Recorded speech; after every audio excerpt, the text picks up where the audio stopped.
I thought I'd start out by talking a little bit about the process I went through for self-publication. A lot of people have been asking me about that. It's surprising the number of people out there who have a book idea and want to publish it.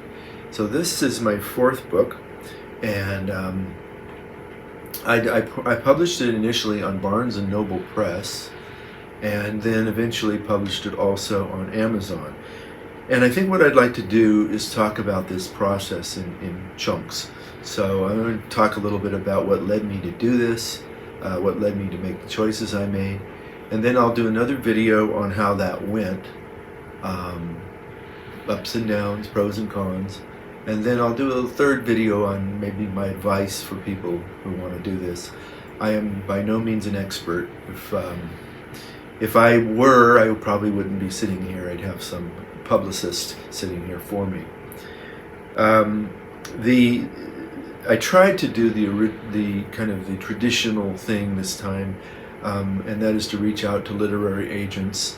I think I reached out to about 15 literary agents, and some of them were very. I got a couple of nice responses, and they were encouraging and intrigued by the idea that I had, but ultimately said it wasn't in their wheelhouse.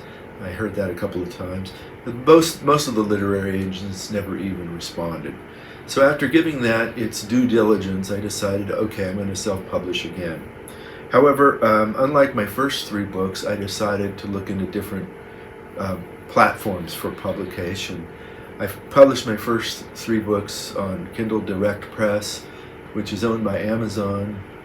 And there are a lot of, I found out from that experience that a lot of brick and mortar bookstores won't carry Amazon products. It's understandable why. A lot of brick and mortar bookstores are out of business because of Amazon. So that's changed a little bit, but still there's some sentiment out there about not wanting to carry Amazon products. So I wanted to look at alternatives, and I looked at several. I'm going to put a list of references in the chat so you can read some of the articles that I read, and ultimately decided to use Barnes & Noble.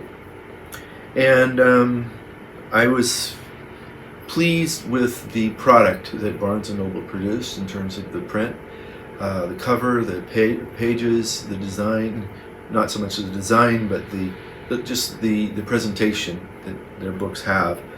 There was a bit of a problem though, because I ran into several people who said, I can't find your book on Amazon. And so I kind of acquiesced and decided to put it on Amazon as well, because a lot of people use Amazon. So okay. I was told when I published with Barnes & Noble that the book would eventually appear in the Amazon store. It did not. So I published it separately on Amazon. And so there are two versions of the book now. There's one that's available on Amazon and one that's available on Barnes & Noble.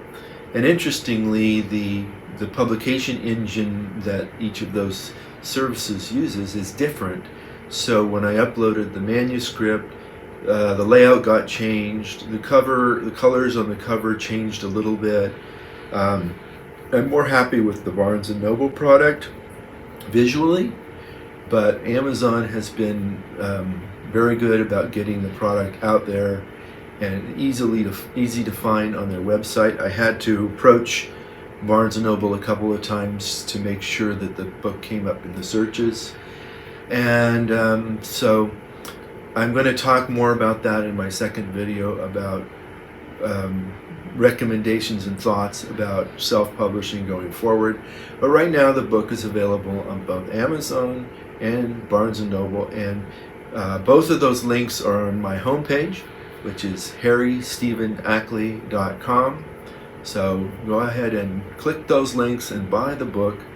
And in my second video I will talk more about the mechanics of self-publication.